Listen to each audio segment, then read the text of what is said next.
You just have to find your activism and don't let anyone tell you what that should look like.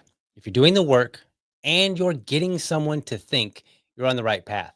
Angie Thomas, American author.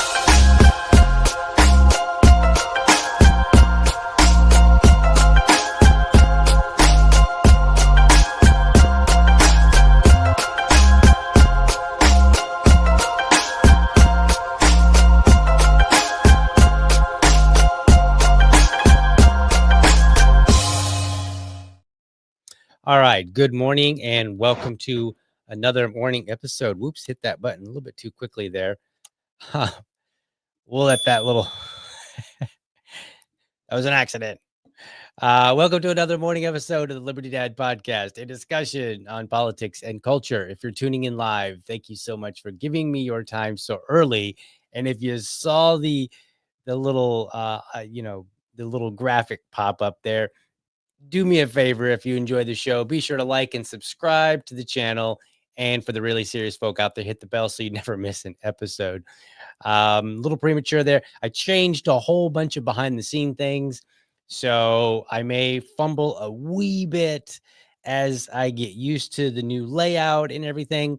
But I think it's going to actually produce a much more smooth running show. So less problems. And hopefully you guys notice it and be like, wow, this show is getting better and better and better, because why do something if you're not going to try to produce better results continually? So that's what I'm trying to do here. What about my absence last week? Well, as you know, my wife was out of the country. She was visiting Spain, and that left me basically pretending to be a single parent. And it was a bit of a challenge in the context of we are used to doing everything with two people. And so when you take one person away, there's this initial, like, the other person is, me in this case, has to do all these different things. And so therefore, I have to adapt to, the new demands for my time. And so it's a bit of a challenge. And, I was only able to get like 2 episodes out last week. I had actually hoped to do episodes every day at noon instead of in the morning. And it just didn't work out as well as I thought. I'm even behind on getting some things to audio. So we'll be getting that corrected this week now that everything is basically back to normal. But of course, like I said, I can't leave well enough alone. So not only did I have a disruption last week, but then I go and change my setup dramatically. And so now we'll see how things play out. All right. So let's talk today about the Liberty Movement. Now, when I say the Liberty Movement, I'm actually going to be talking more broadly. So I'm not focusing on specifically the Libertarian Party, although that's going to be a component. And you'll see in a few minutes here what I'm talking about. But the dust is settling from the election. And I just mean the election itself. Now we're starting to, we're getting the appointments coming out. We're finding out, we're getting a sense of where this might actually go, because a lot of people had some speculation on Donald Trump and what would happen if he got elected. And then now we're finding out, okay, like how do our speculations match the reality on the ground? So that's what we're finding out now. But I'm not really going to talk so much about politics as I am a movement. And I'm bouncing from an episode where Dave Smith was on Tom Woods' show, and he was describing why he voted for Donald Trump, or this issue about him voting for Donald Trump. And he talked a little bit more about the movement in general. And so I grabbed a bunch of clips because I was like, man, there's a lot of good nuggets in here to take away. Now, if Dave's watching, he may not agree with how I've taken some of his comments and extrapolated them for my view here. And maybe he will. I don't know. But I want you to think about this not as me saying, well, what Dave says means he believes this. This has nothing to do with what I think Dave was saying. This is more about me saying, you made some good points. Let me take those points and broaden them and put them in the context of how I see the liberty movement as a whole. And so it's more like, you said that, yes, and this. And maybe he'll agree, maybe he won't. So let's play this first one. And I think this first clip is I'm looking at my setup here to figure out which buttons I need to click. But this first video is going to be kind of like a starting point. We're talking about the party, but I want you to think again more in terms of the movement. So let's play that video. Maybe. You know, look, when a project fails, which I know people get a little upset when I use that term, but I don't know how else to, fairly put it. If the plan of the Mises Caucus was to take over the Libertarian Party, and the result 2 years later is this guy is the candidate, then okay, I don't know what you want to call that, but it didn't work out exactly the way we were planning it would. And when you fail in life, you're supposed to reassess and think about what you did wrong and what you might be missing. And I was like, I remember telling you, Tom, this after I go, it's really just occurring to me now, but I've taken it as such a given for so long that it's like, we got to try to recreate the Ron Paul revolution. And I don't know, the Ron Paul revolution was so awesome. So obviously, why wouldn't I want to do that again? But you're sitting here and you're like, it's 2024. It's not 2008.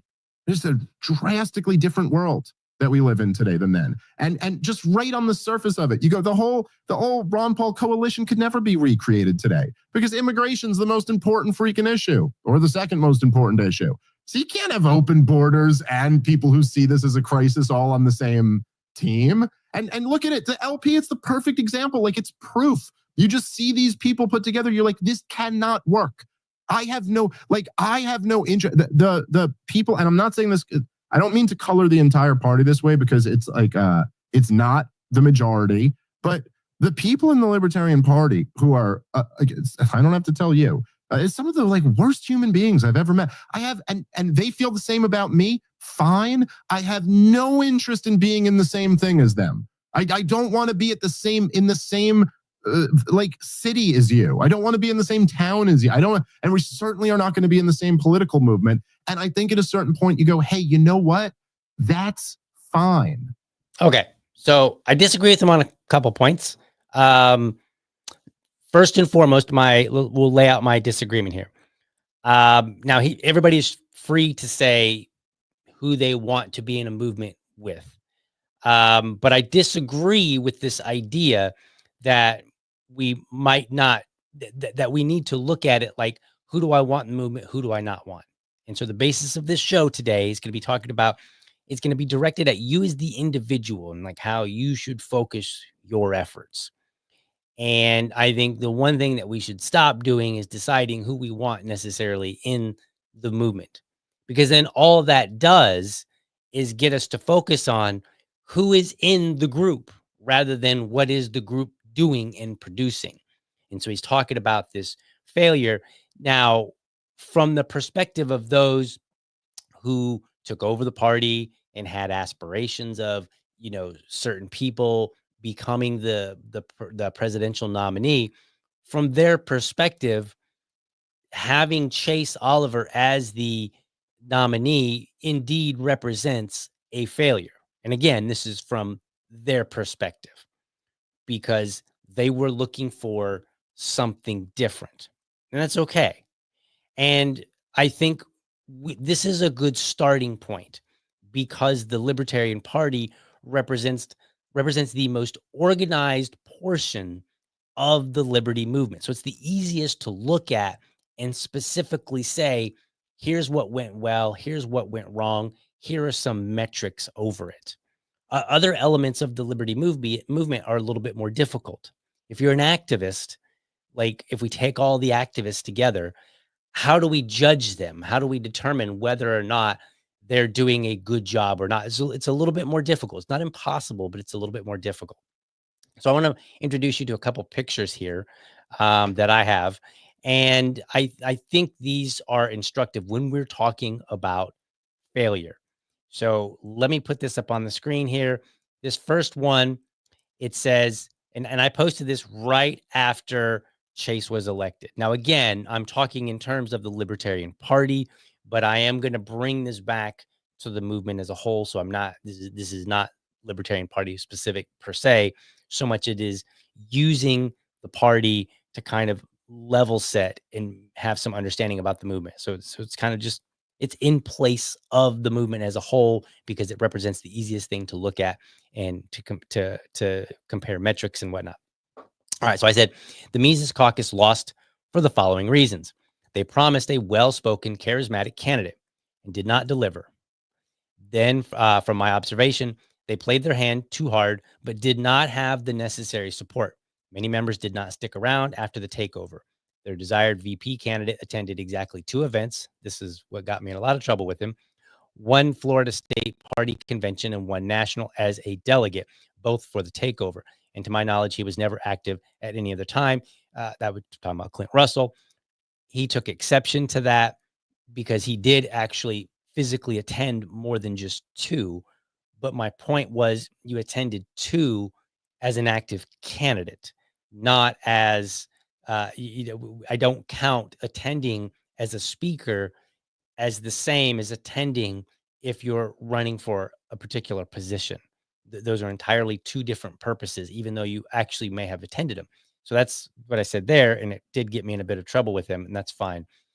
Their desired candidate, Rechtenwald, did not have the reach as claimed, removed the Mises Institute and Dave Smith, and what did he have? An appearance on a few podcasts as an active candidate. They had too many controversies and didn't appear to be doing anything to resolve it. Many non-Mises members left, but many did not. They steamrolled them as if they didn't exist, but they were still in the party and still voting members. So this is a point that I was trying to tell people, like, they're still here. Like, yeah, you took over the party and leadership, but you still had a lot of people who were non-Mises, and you have to address them. Like, you have to, and it's the same when Chase was elected as the nominee, and he did not go on podcast, and a lot of the more Mises side of the house, if you will, they were grumbling, rightfully so, and said, "Hey, are you even going to make an attempt to come into our sphere and work with us and talk to us?" Yeah, maybe. And if they were being honest, they would say, "Yeah, maybe we're not willing to hear you out and give you the fair shake that we're saying that, but you're right." But it was legitimate criticism nonetheless. And so then I went on and I said, "I'm seeing anger at Mike Tremont, but they lost at politics, period. See point 2.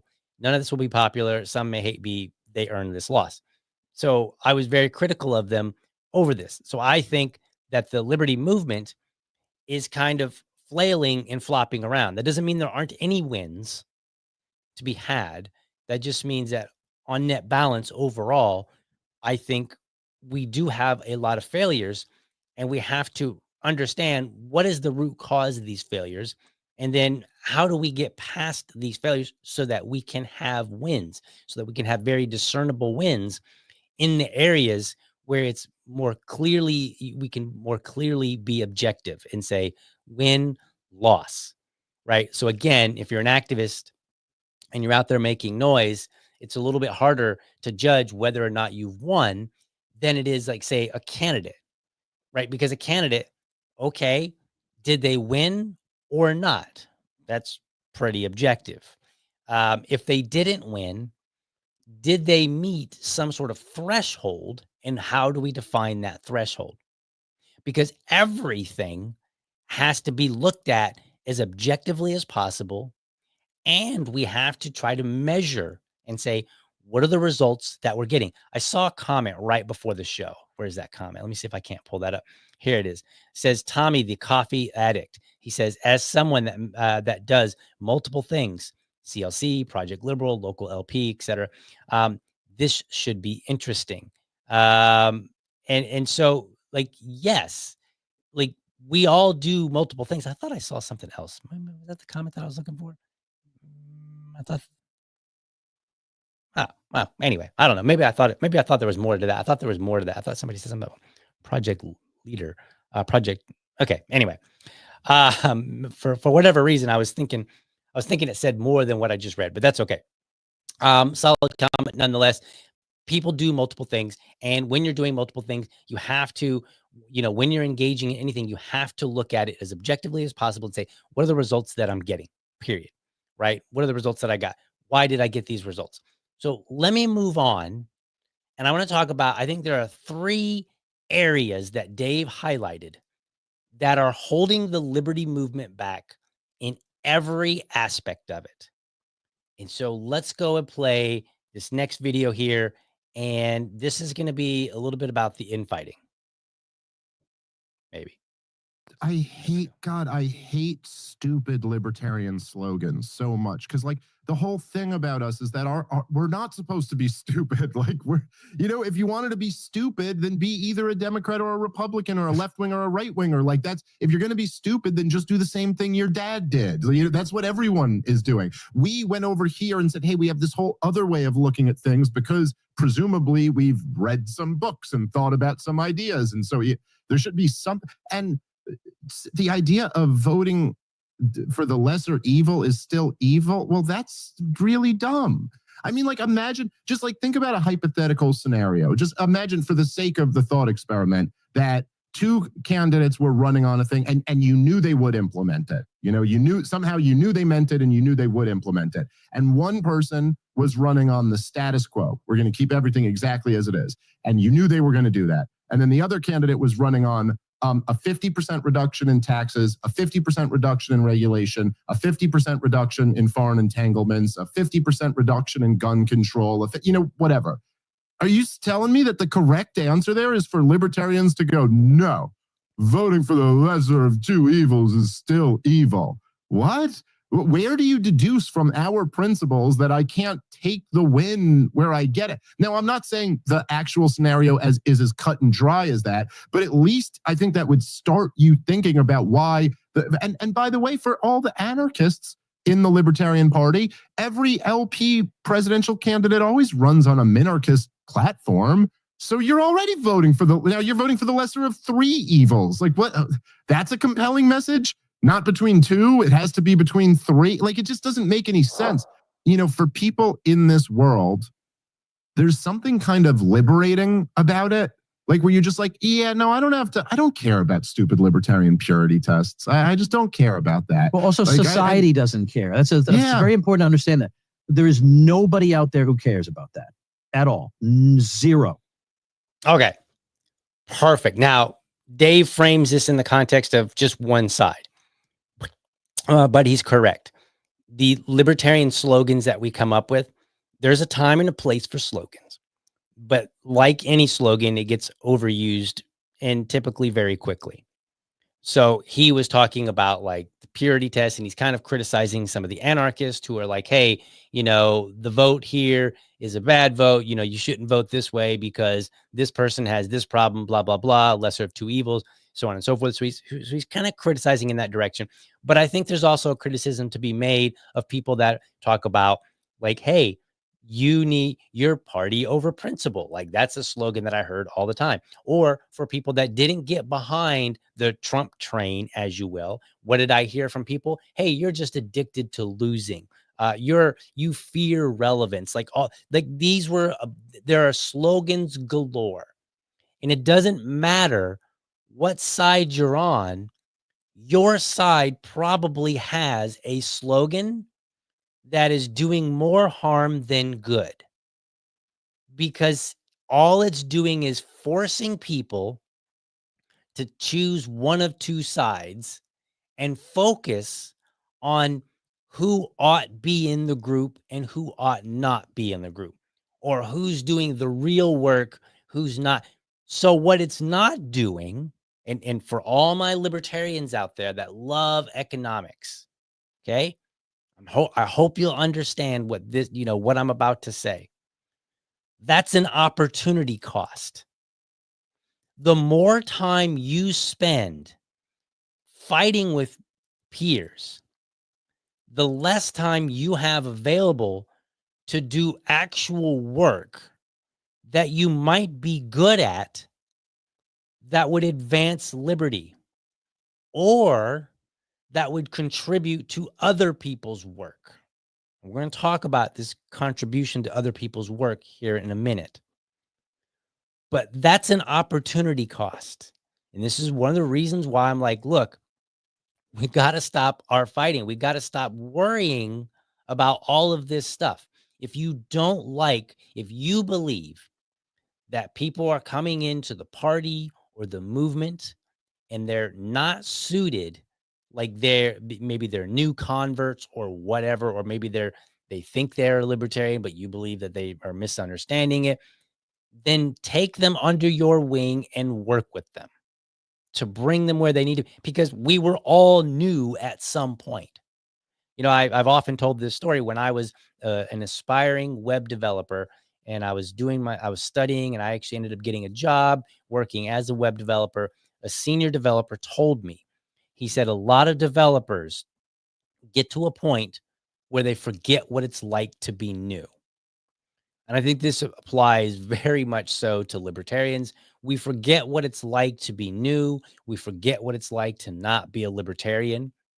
And so then I think we end up failing way more than we should at our work because we're too busy being critical and pointing the finger rather than saying, all right, let's address this and let's bring this person to where they need to be. Let me develop. Okay, this is a person that I don't know. I better develop a relationship with them so that I will have a voice in, when they're doing their stuff. Because if I don't know you and you're just pointing the finger at me, probably not going to listen to you. And honestly, if we're honest with ourselves, if we look back and we evaluate how much the finger pointing has gotten us the results that we want, if we're being honest, we'll say pretty close to zero. Pointing the fingers just doesn't work, but we keep doing it anyway. We keep fighting each other. We keep saying, no, you're not a real libertarian, all this good stuff. But we're not getting the results that we want. So if we want to talk about failure, well, everybody that has kind of propped themselves up to be judge and jury of who's the real and proper libertarian, you've been failures. I mean, yeah, okay, you produced some articles. Maybe you wrote a long article, or maybe you got, maybe your voice was added to an article that somebody else wrote. Whoop-de-doo. Like, if you're the kind of person that's pointing fingers at everybody, just ask yourself, are there fewer moments for me to do that now than there were when I first started? Like, am I getting results out of this? Have people that I pointed the finger at said, you know what, you're right, I apologize. Let me revise what I'm thinking. Let me rethink things. Are they saying that in any significant numbers? No. The answer is no, because I keep seeing the same things over and over and over and over since like 2017. I've been involved in the party since 2017, and I see the same things over and over and over. I saw the same things when I was in evangelical in the 90s in the churches. Like I often tell people, I'm like, if you want a glimpse of the Libertarian Party outside of politics, go look at the 90s churches. Like they were the same behaviors. Like any drama that you found in the liberty movement, I've got a story for you, a matching story from back with my evangelical days. And this is I'm not saying that like evangelicals are bad. What I'm saying is people are people. These are the same things that we see all the time in any movement. And if we want to improve, we probably should take a hard look at our own selves. All right, so that's about the infighting. So here's his next clip that I thought was very, very interesting and plays a role because I'm going to deliver you 3 points. Okay, so the first one was about how we treat each other, the infighting. So let's take a look at this next one. It is still true, even with Donald Trump, and I think this is something that libertarians should point out, that there is so much of this system that both Kamala Harris and Donald Trump endorse. And when it comes to kind of like central banking or empire or government spending, and there's lots of issues that we could point out, like, hey, they're not different on these very, very important issues. However, I think sometimes libertarians struggle to adjust to the facts on the ground. And there's a lot of people who have, I think a lot of people in the libertarian world suffer from ideological capture, ideological possession. And so it's almost like dealing with the changes in the real world that's off to the side here. We're talking in theory and the non-aggression principle. And by the way, always patting myself on the back and feeling like a very good person because I get an A++ score on the anarcho-capitalist test, and I never support Okay, so I think he's correct. And again, supplies to, like Dave is narrowing his focus on specific portions of the liberty movement, and I'm extrapolating and saying this is applicable to the whole movement. We need to be more adaptable to changes on the ground, and those changes will be different from like state to state. They'll be different from local affiliate to local affiliate. What happens in Duval may be very drastically different than what happens in, say, Miami in the Brevard affiliate. And the reason for that is because there's a different lay of the land down there. Now, my understanding is that it's very heavily Democrat down there, whereas up here, it's fairly stronghold for Republicans, right? There's a pretty strong Republican presence. And so there's going to be significant differences between the two. They're going to have to adapt and deal with things differently. Same thing applies to, say, Florida and California. So think about, or New York, right? Florida, red state, California, New York, they're blue states. So the party as a whole, the whole state party, is simply going to have a different environment for which to work. Now, we all kind of share a similar environment when it comes to the national politics. But the problem is we're not distinguishing, okay, this needs to be dealt with. This is how we operate at the national level, which might differ a little bit from how we operate at the state level versus how we operate at the local level. There are just going to be different things at each level. And when we're at our best, we will recognize that there are actual changes on the ground and different changes in different grounds that have to be. And where I'm going with this is to say we have to stay focused on what's in front of us. You've probably heard the phrase like AOR, or area of responsibility. Like, what is your area? Like, everybody has a local as their area of responsibility, at least. Then you might have your state, depending on how involved you are. Then if you're really brave, you might say, well, I want to traverse up to national.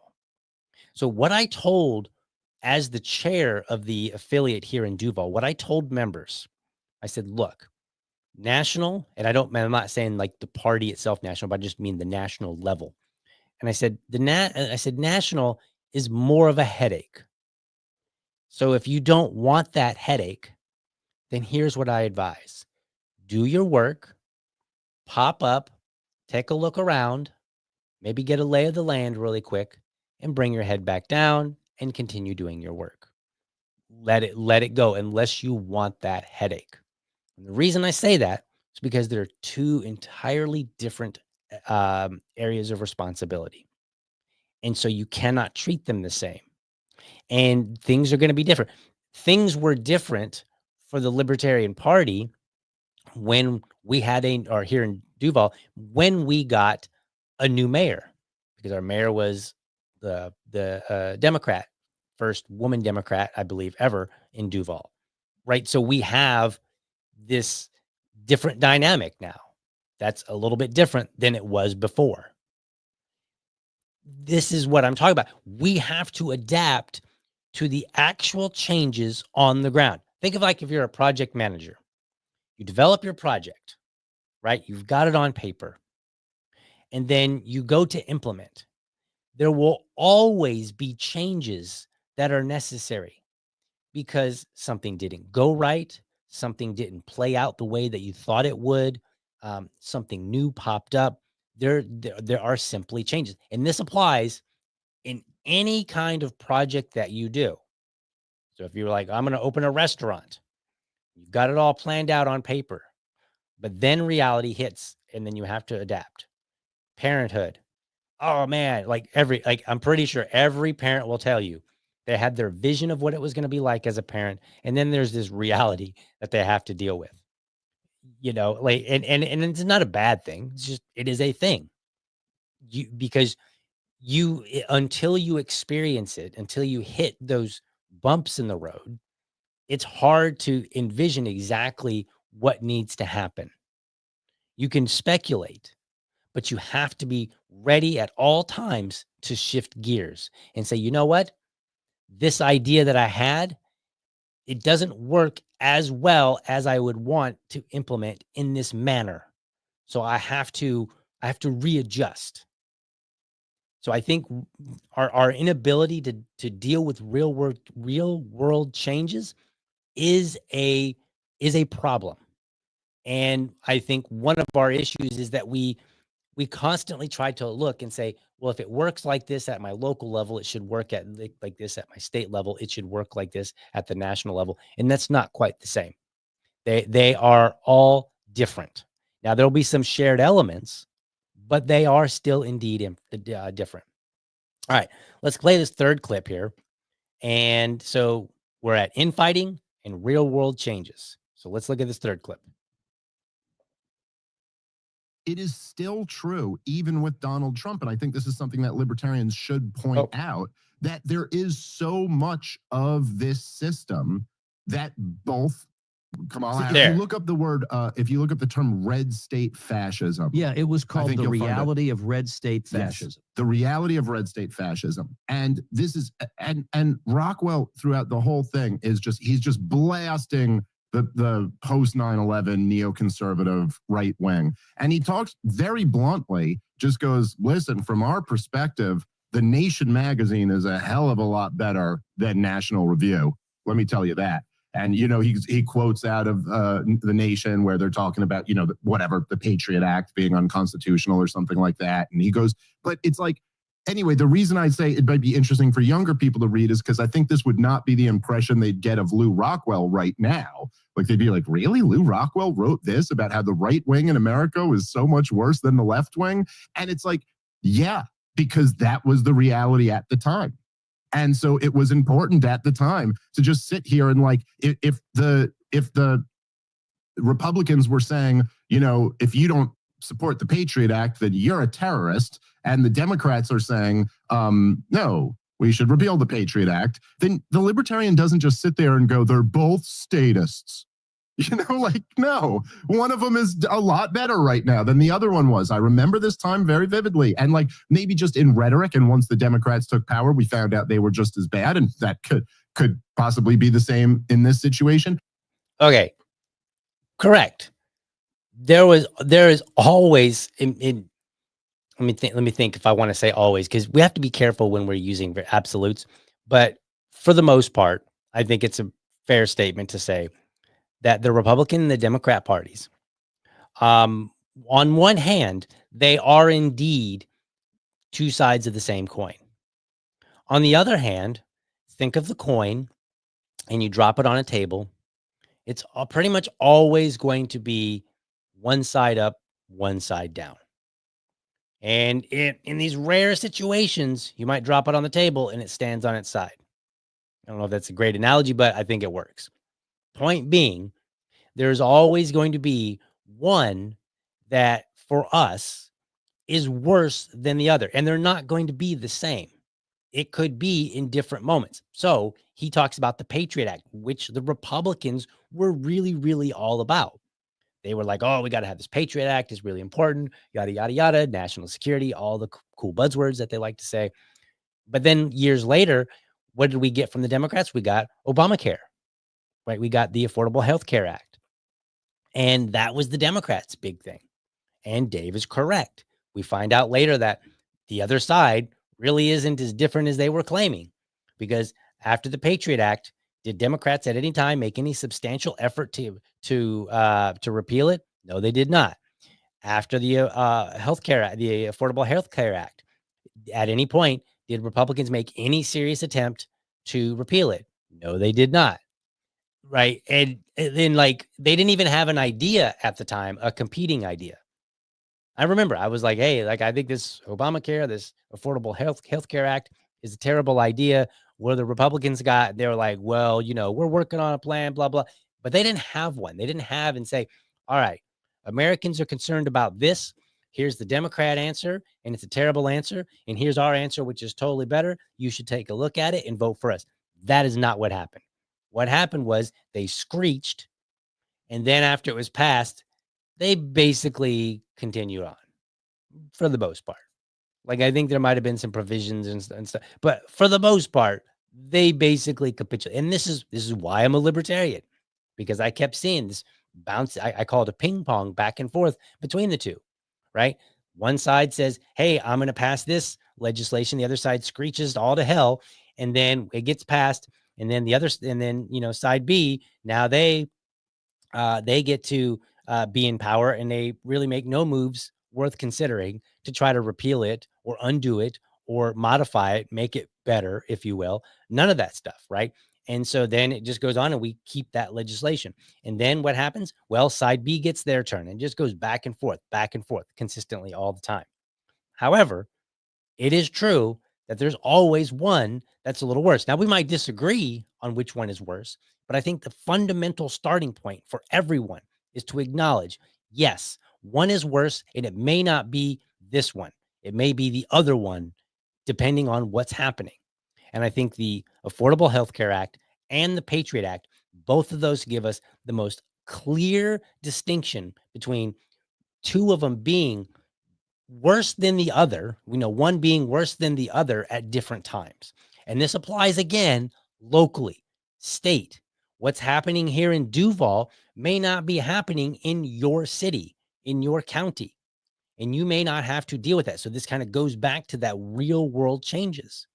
And I think when you look at infighting, the real world changes, and the inability to be honest and say, right now, this one is worse of this coin, this side of the coin is worse.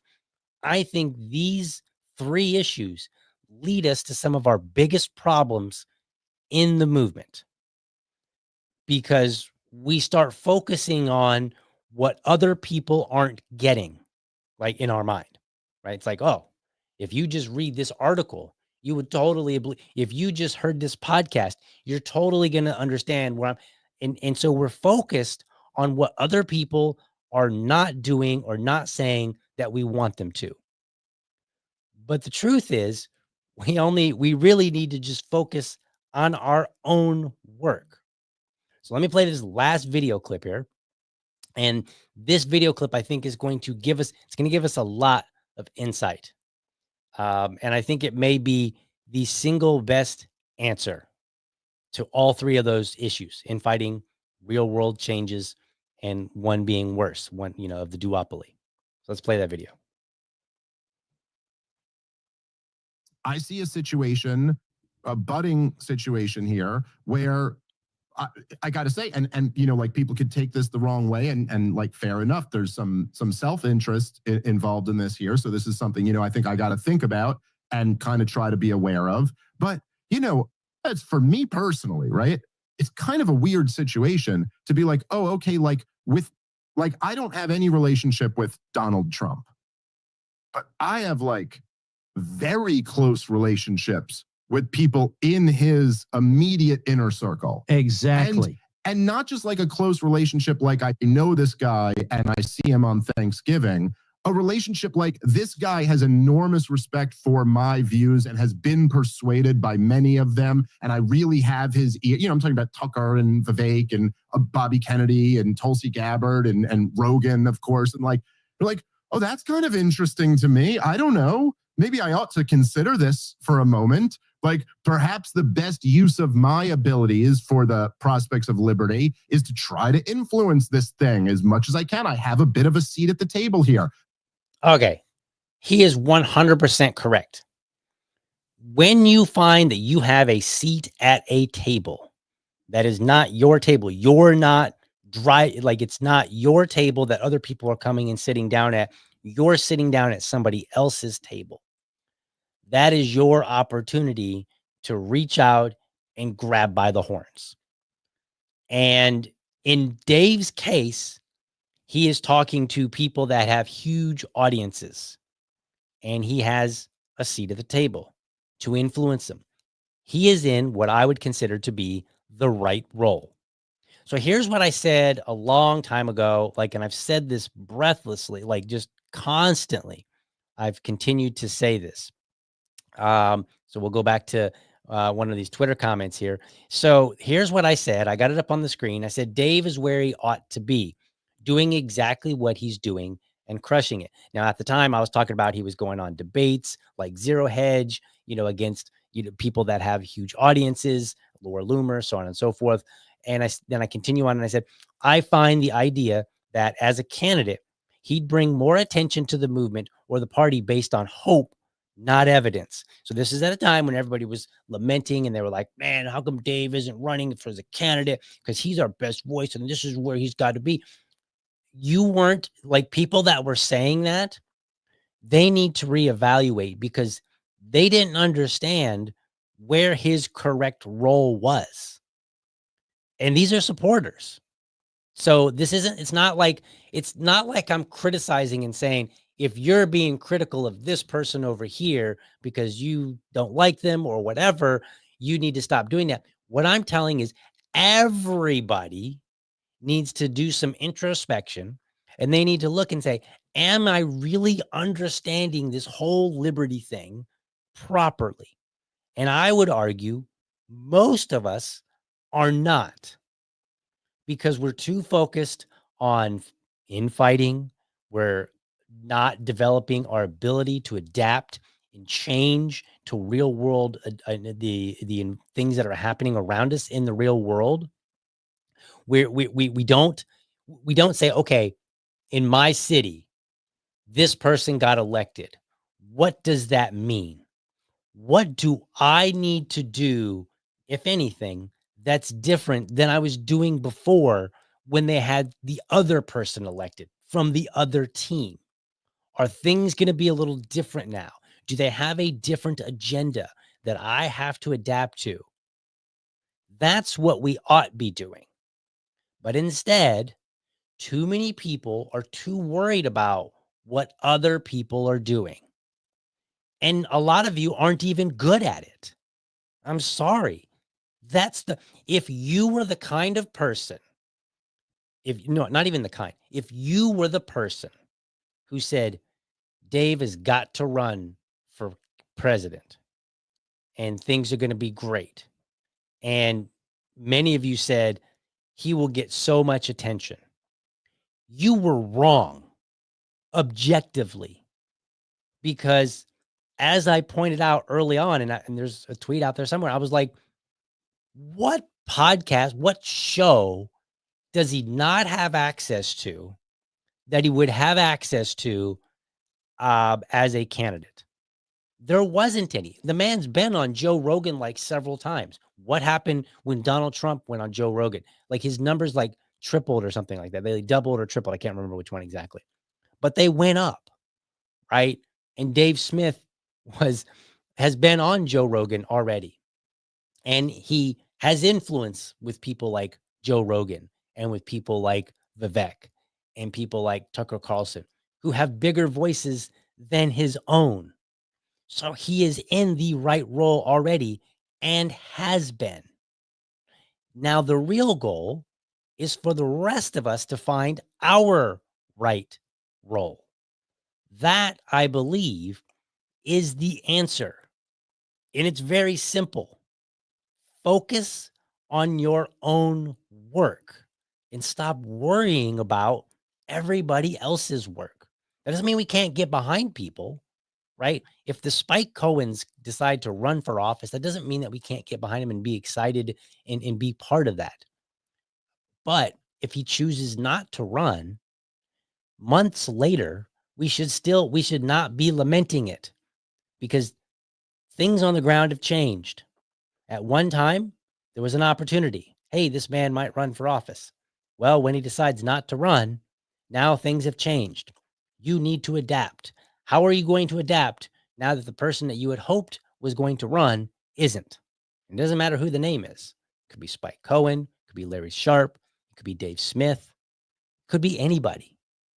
but we have to learn to deal with the real world changes and focus on our own work. And guess what?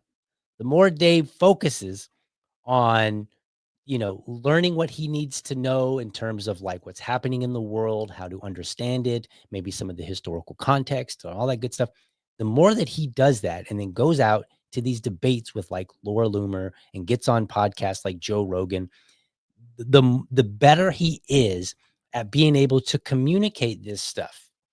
Now, I know a lot of people might say, well, DL, I don't like what Dave had to say. I think he's wrong on this, this, and this, and this. Yeah. And I'm telling you, you're wrong in a sense, right? Like, it might be true that the Dave Smiths of the world are wrong. It's possible. They are human, but it's also possible that you're too focused on it. And that focus is not producing results. Because I've been in the party and active since like 2017. And I think Dave Smith said somewhere that he joined the party in 2018, and probably somewhere between 2018 and 2020 is when I started to learn like who Dave Smith even was. And so if let's just take from 2020 forward, we're almost into 2025. We've got like a month and a half left, right? So 4 years later, and all of his critics are still sitting there not producing a different Dave. Like, you've been criticizing him forever. We're using Dave as an example since I'm using clips of him. And hopefully he doesn't mind. But all this time, people have been trying to demand that he denounce this, that he say this, that he change his view on this. And for 4 years, none of you have been really successful. That's a failure. So, like, you want to talk about failure, we have to recognize our own. We can't just go, oh, we had a takeover and the nominee that we didn't prefer won. It was a failure. Okay, yes, that's true. But we can't focus on that. We also have to focus on, our own work and what are we trying to accomplish and how is it moving liberty forward? In fact, how are other people able to use our work? Like, what's great is when Dave goes on a debate with somebody about, say, the conflict in the Middle East, and I have some friends that are maybe some more on the war hawk side, I can point to them and say, hey, you know what? I don't know enough in that particular area to make a convincing argument, but this guy does. And I'm telling you, you're going to want to listen, like all the same things that you're telling me now. This man, addressed them in this debate. And I think he gave some great answers. And, if you can't be convinced by him, then you can't be convinced by me. I can use Dave's work to my advantage. But if you're one of the critics of Dave, and it goes for anybody, again, these are placeholders for a broader conversation. So if you're somebody that's been critical of anybody, and that's the primary work that you do, chances are there's nothing for me to utilize in the process of liberty. So we don't really have a symbiotic relationship here. Now I want to show you an image. I made this image up.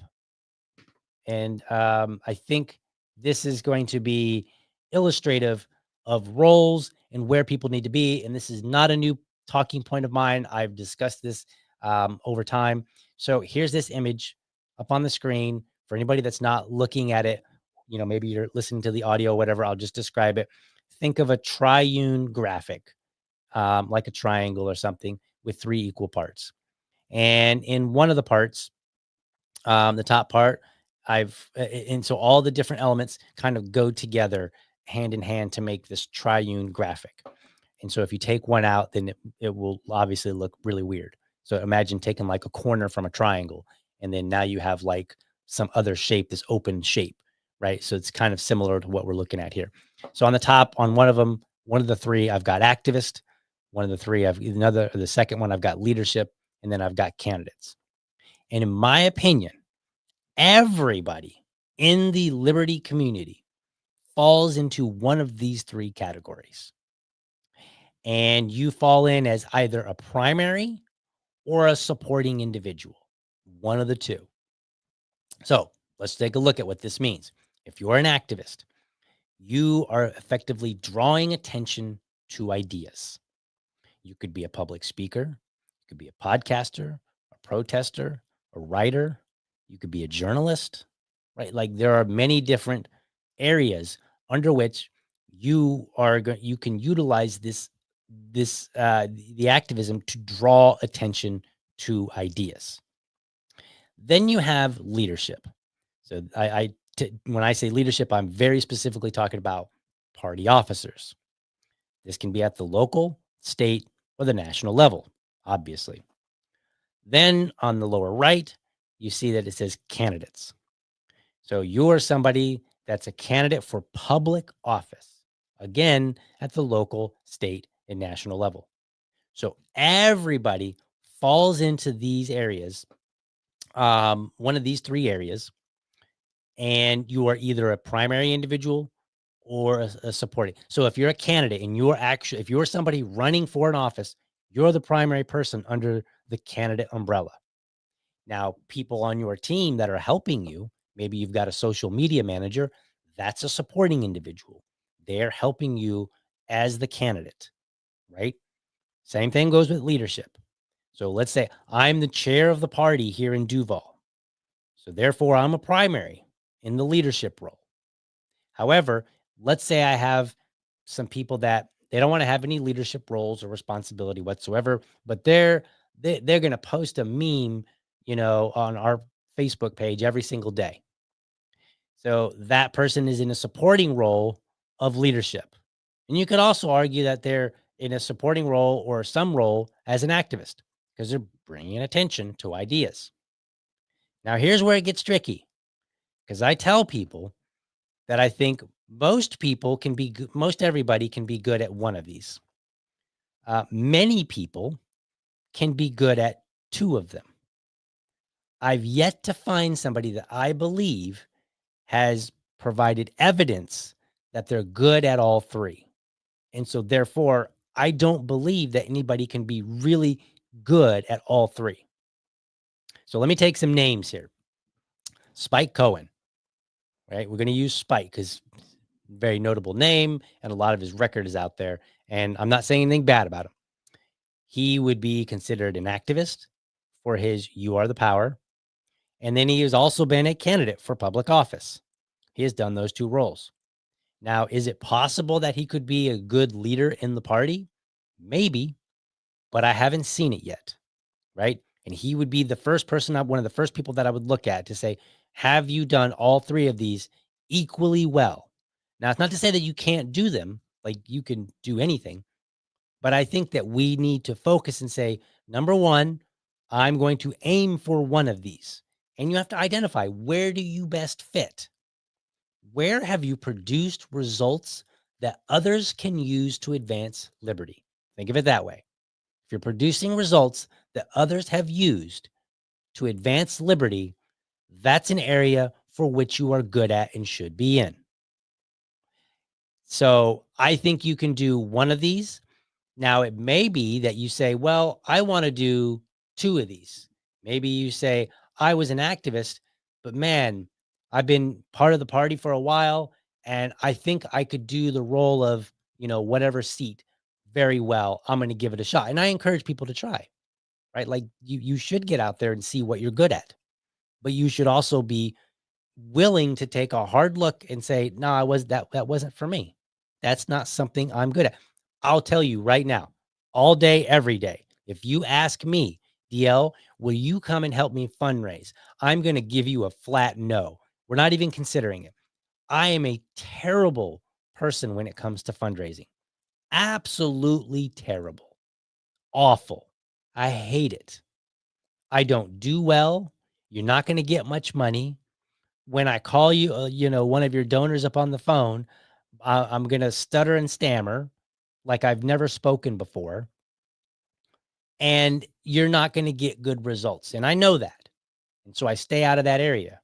Now, if I have to chip in every now and then, sure, maybe, but I do so by letting someone know this is temporary and this is only on an emergency basis. But otherwise, I don't belong in this role, and don't expect good results. See, this is what I'm talking about. We have to be willing to recognize when we're going to deliver good results and when we're not. That's an Achilles heel for us, because and it's the same, again, using my comparison with the evangelical community in churches. There were plenty of times where, it was the running joke, Sister Mary so-and-so, and I know it's more of a Catholic thing, but, Mrs. So-and-so, has been doing this job for, this role for the long time. We can't take it away from her. And ultimately what we're doing is we're capitulating to emotion rather than results. And there may be a time and a place for it. Not to say that you should always just be 100% results oriented, but we should at least recognize we're not getting the results here and we need to do something different, right? We need to get this person into a position where they can excel and do well and provide other people with things that they can use. Because if all you're doing is just making noise, well, you're wasting your time and everyone else's. So why bother? Deliver results such that other people can use them to deliver their own results. Think about a company. I work at a company. I have teammates on my team, and then I work with other teams, and we produce things for other teams. And then they take them and they use them. And then they can they can produce results for the people that they're obligated to produce results for. And so it works. But if I was on a team in a business and our job is to produce results for the other teams, or, and everything that I'm doing doesn't help out anybody else in the company, what do you think is going to happen? They're going to be like, hey, you know what? We got to reconsider your position here, because we're going to have to either move you to a different position or we're going to have to let you go because you're not producing a value add to the company as a whole. Well, the same thing applies in the liberty movement. And there may be some people that don't belong doing much of anything, and that's okay. Maybe you're just a person that at best you make a vote, but you're otherwise pretty quiet. You don't say much. And that's possible. Maybe your value add to society is not in the liberty movement per se, right? Maybe your value add to society is you are good at restaurants. You manage restaurants well. So what you do is you focus on creating great restaurants, and then occasionally you vote and maybe speak your piece from time to time. You maybe point people in the direction. You say, yeah, I heard this really great podcast the other day. It's called Liberty Dad. He breaks things down very brilliantly, so on and so forth, right? And then you communicate that. But otherwise, you don't do much. That's possible too. But we have to recognize where we best fit.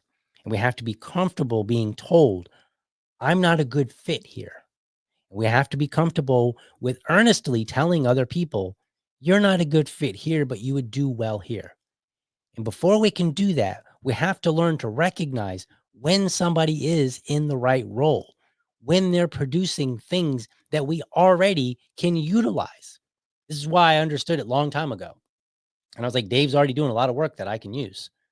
There's no more, like, I don't want to say there's no more, but I didn't see any value add in running for president, because I was like, I'm already getting tons of value that I can use in my own work. So that's how I knew he was in the right role. And going back to this diagram here, again, I don't think anybody can be all three. Now, is it possible? Maybe. I guess anything's possible.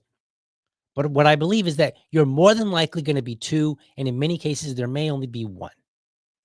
And this is what you need to figure out. And again, the metric for you is, are other people able to utilize my work so they can do their own?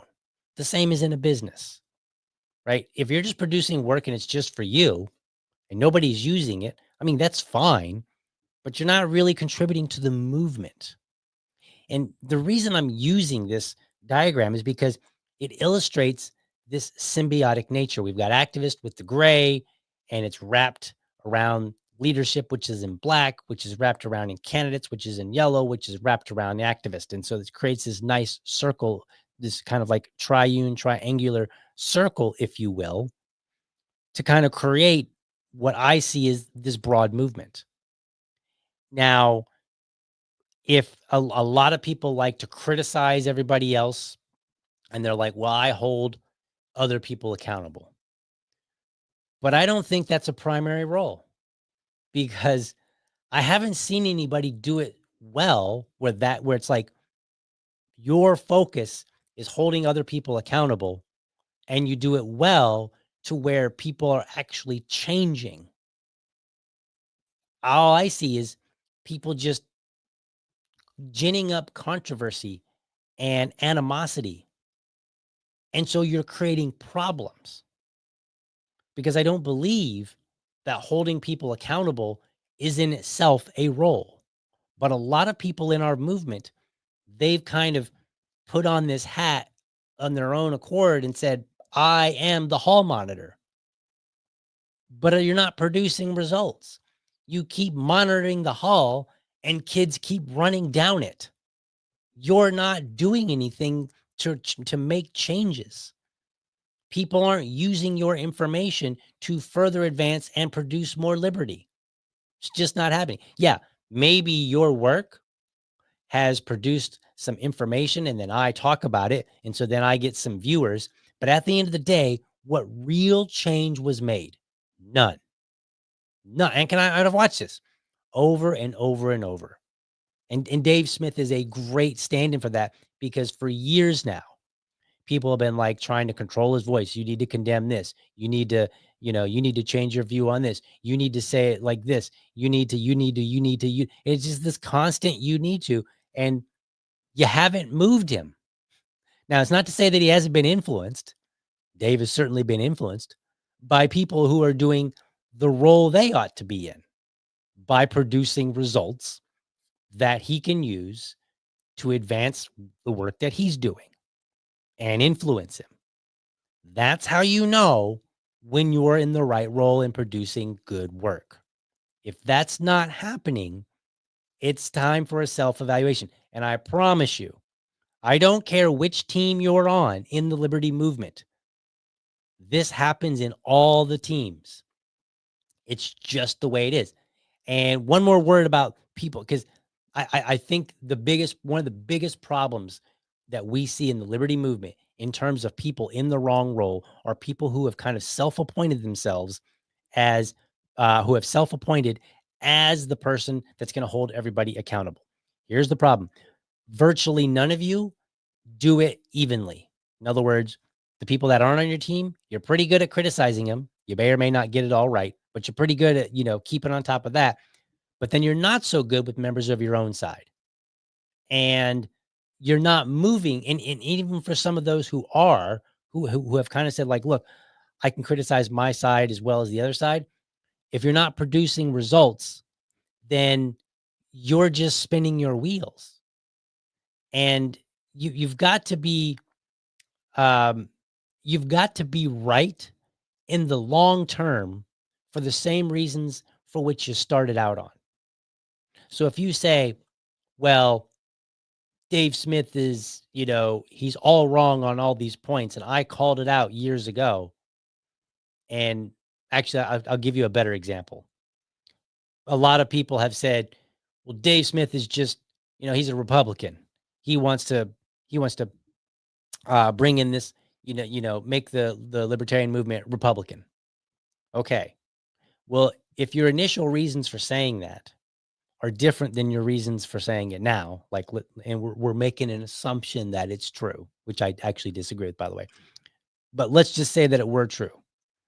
And today you point to different reasons than you did years ago, and you say, that's my evidence. Then you were wrong in the first place. And you're not actually producing results. You just got a lucky guess. So let's put that into a little bit more, something that I can really give you an idea about. I did not take the vaccine, the COVID-19 vaccine.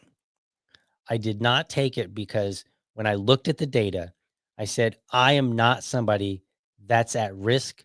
Therefore, I do not need this pharmaceutical. And that's how I treat all pharmaceuticals. Okay. I don't just take pharmaceuticals because maybe it might help out.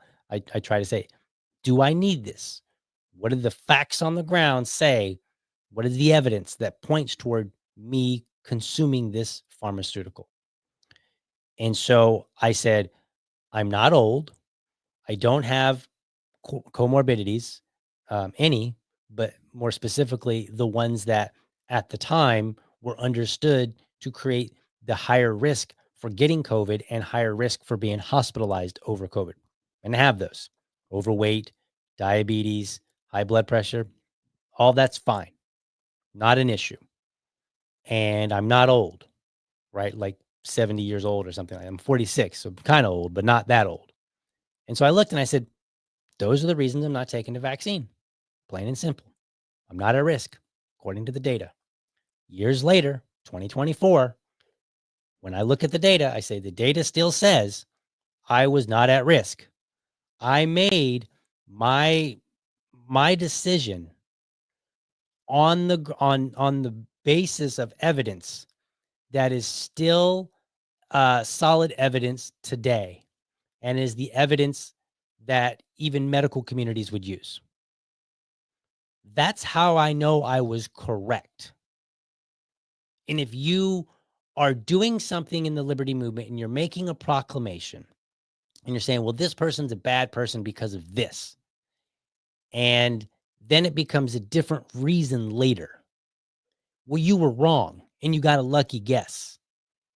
And I feel like when people try to hold everybody accountable, they're usually just guessing, right? But they're definitely not producing results. So this is why I kind of focused on that, because I think it's one of our number one issues that we have in the movement, is that people are just too busy trying to be the hall monitor and say, well, you're not a real libertarian. You need to act like this.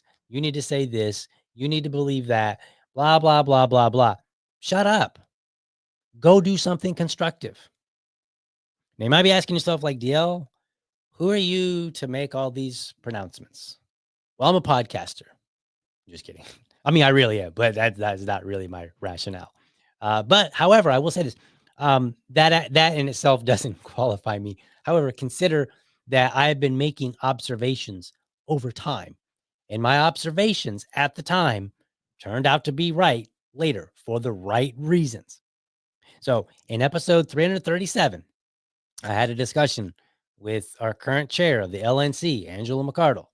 One of my questions to her, I was like, hey, look, you're doing some things that I don't agree with.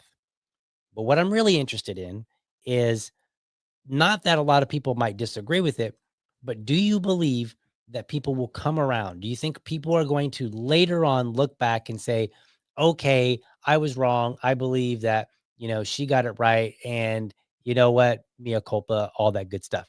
And she believes so. I'm not so convinced, but she believes so.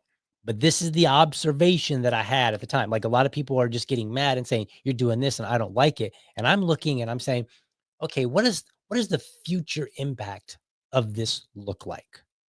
That's what I want to know. And what evidence do you have that the future impact is going to be positive?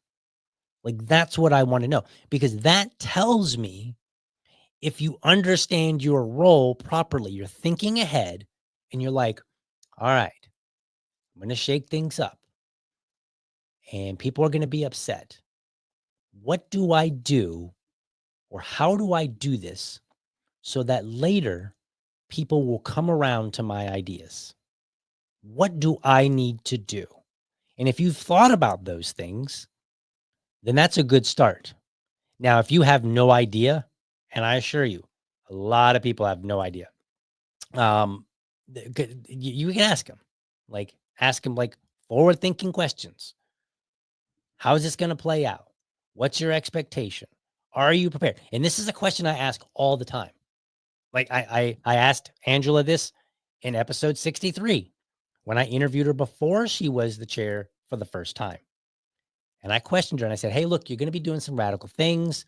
Are you prepared for people that are going to be obstinate and difficult and maybe, maybe even hostile.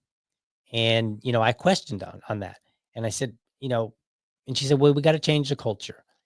And she said, in that interview, she said that they changed the culture and it took them about 2 years in the county that she was the chair of. And so I said, okay, great.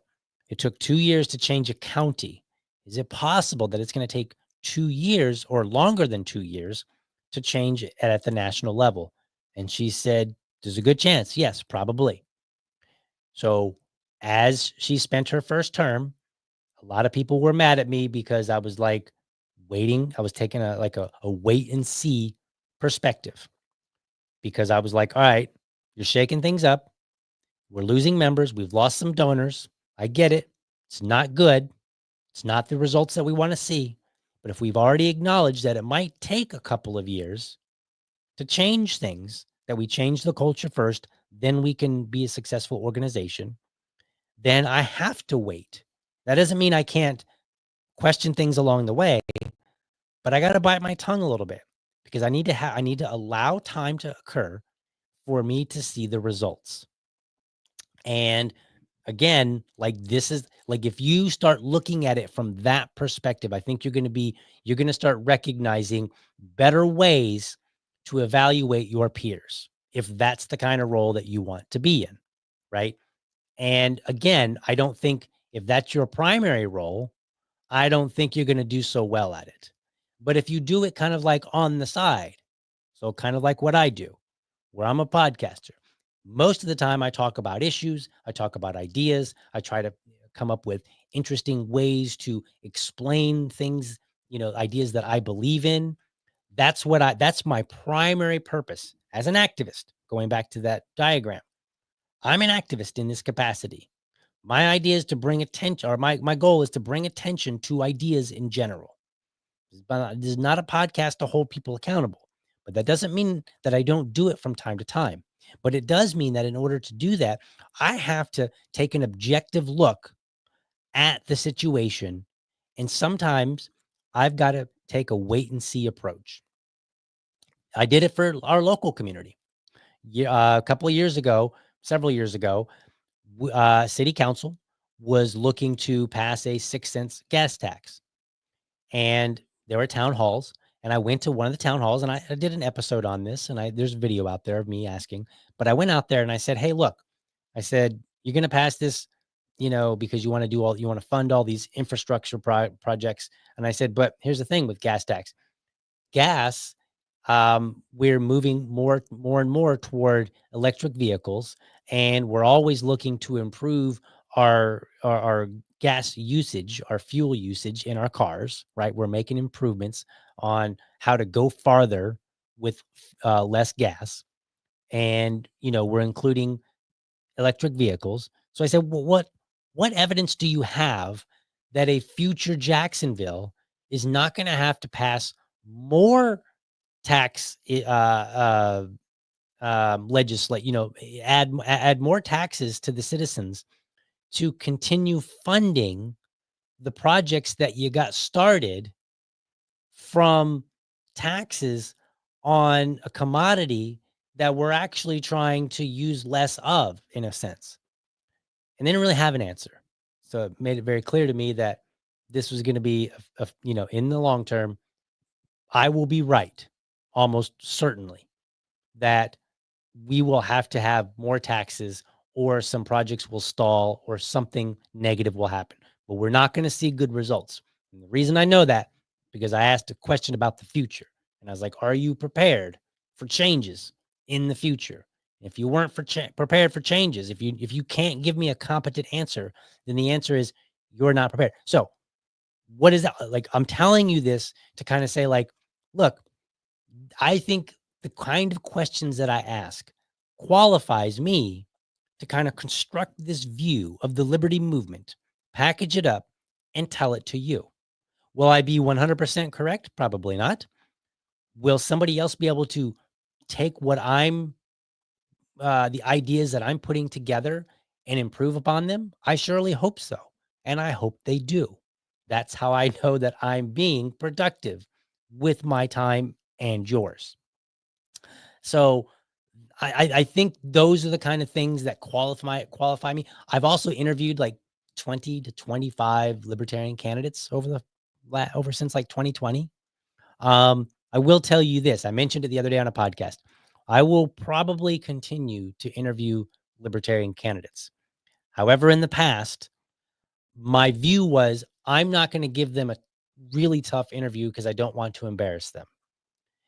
But after looking back, I think that I need to change because I believe that we've gotten far too few candidates that we are really excited about. And this is not a dig at Chase. This is talking about candidates in general, right? Like some people were excited about Chase, other people weren't. But I'm talking about if you just look on the whole, I think there are a lot of libertarians who ran for office that shouldn't have. They were not prepared. That doesn't mean that they couldn't be a good candidate. That just means they weren't prepared. I promise you that I'm not going to name names, but I could think of people right now that I've interviewed. And if I gave them a tough interview, they would crumble. They would do about as well as you would have expected Kamala Harris to do if she had went to Joe Rogan, right? Remember, we were all like, oh, she should go on Joe Rogan. But we were also like, yeah, maybe she shouldn't go on Joe Rogan because what's she going to talk about for 3 hours? Is she really going to, or is she just going to be babbling like she normally does, about how she's middle class, right? And she would have probably most likely done terribly if she had done that, which means she wasn't ready. She was not ready for that. She was not the right person for that role. And I think the case is the same with a lot of our libertarian candidates. So in the future, if you are a libertarian candidate and you come on this show, it's not going to be hostile, but I'm going to make sure it's not easy either. And if you end up getting embarrassed, well, I hope you'll do better in the next interview that you do. So just be warned, if you come on this show as a candidate or as somebody, where I'm interviewing you, I'm going to be a lot tougher than I have in the past because I just don't think that it was producing good results. So I need to change. But I do think my podcast is going in a good direction. So I'm going to keep doing that for the time being because I believe one of my roles in the liberty movement is talking about ideas in different ways so that you, the audience, you can take away and say, have you thought of it this way when you're talking to your friends and family? Right. So that's my goal. And I think I'm doing that pretty well. But I am personally going to be adapting my own self. And so I encourage you as well to adapt and to identify where do you fit in the libertarian community? And are you doing the thing that is producing results that others can use? And if you're not, then ask around. Just ask people, say, hey, what am I good at? Well, what do you think I should be doing? And it can be anything. Maybe you're good at artwork and you can produce great artwork for candidates or for the party or for other activists, right? Like maybe it's a podcaster. Maybe it's somebody that goes out and they're a protester and they need some good artwork for the signs they're holding up. And they're really, really good about getting attention. They're really good about getting on TV and bringing attention to ideas, but they could use some assistance, with some artwork. Maybe that's your role. That's a great role. Maybe you're trying to be in leadership in the party, but what you really need to be doing is being an activist, right? Or maybe you should be a candidate or some variation thereof. But there is somewhere for you in the movement that you're going to excel at. And we should want desperately to be told you are in the right role. And we should welcome when people say, I don't think you're a good fit here, but you would be phenomenal over here. And when we do that and then focus on our own work and delivering results, I tell you what, I think we're going to see a major shift in the impact that the liberty movement is having in the world around us. But right now, there's not much of an impact to be had because many of us are in the wrong roles and we're too busy focusing on those things that I talked about earlier which are infighting, failure to adapt to the world around us, and then failure to acknowledge that, yeah, while we're competing against the big two at different times and even maybe in different locations, one will objectively be worse. And so it may be that this go around, the Democrat was the worst candidate. They were worse than the Republican one. And again, I get it. You're going to have differences in that view, right? But that may be the case. But then locally and at the same time, maybe something is happening here in Jacksonville where it turns out that the Republican candidate is actually the worst one and the Democrat candidate is the one that's actually the lesser of two evils, right? And so we need to keep that in mind and we need to focus. And so that's got to reflect in our message and on our work. We need to be adaptable, that we can be criticizing, say, the Democrats at the local, maybe the Democrats at the state, but maybe the Republicans at the national level. We need to be able to do that and say objectively, here is why in this particular case, this candidate is the worst or this party is behaving worse, because it's going to be different. And this, I think, when we acknowledge those things and then we set our mind straight, we will be more effective. And you don't even have to like your peers. You can dislike the Dave Smiths of the world and still focus on your own work. You totally can. Like, I like Dave, but his work, like, other than me using it from time to time to present my ideas, he's otherwise not impacting me. Like, he's not stopping me from doing, like, let's assume for a moment that I didn't like Dave Smith and I thought he was wrong on everything, right? I could still do my work without worrying about how wrong he is. In fact, maybe if I felt that way, I could just be like, hey, like, here's this idea that I heard and I want to explain it to you why I think it's incorrect. And here's a better idea. You be the judge. And then if you do well, maybe you communicate to people and they come on board and they go, you know what? You're right. This Dave Smith guy that you don't like, he's wrong. You're right. Okay. If that's the case. But again, that shouldn't be your whole focus. You should have like what you're producing should be a broader amount of results or things that can be considered results. Because again, I don't believe that holding people accountable is in itself a role. But I think a lot of people have assumed that role and they need to stop. And they need to go and figure out what it is that they do well. All right, so let's take a look at some questions here. I saw some things coming up in the comment section. Time Surfing Alien says, government never met a tax it didn't like. That is so unfortunately true. They really don't. They like all their taxes and they're good at keeping as many as they can, which is pretty much almost all of them. Let's see here. So so Tommy, the coffee addict, how tough were you in my Project Liberal interview? I was not tough at all because, again, at that time, my goal was just to have a conversation. But now when I interview somebody, and not that doesn't mean to say, that's not to say that all my interviews are now going to be super tough. I mean, there'll be some of them where you don't need to be tough. If I'm interviewing an abuse survivor, that's not the time for me to ask tough questions. Okay. Necessarily. So, I have to balance that out. There will be a time if it's a new, if you're starting a new organization and you're trying to get the word out, maybe that's not the time to be tough, right? Like it's going to depend. But if you're running for office or any elected position, from now on, any interviews that I do will be tough. And you might get mad at me. And I will sleep just fine.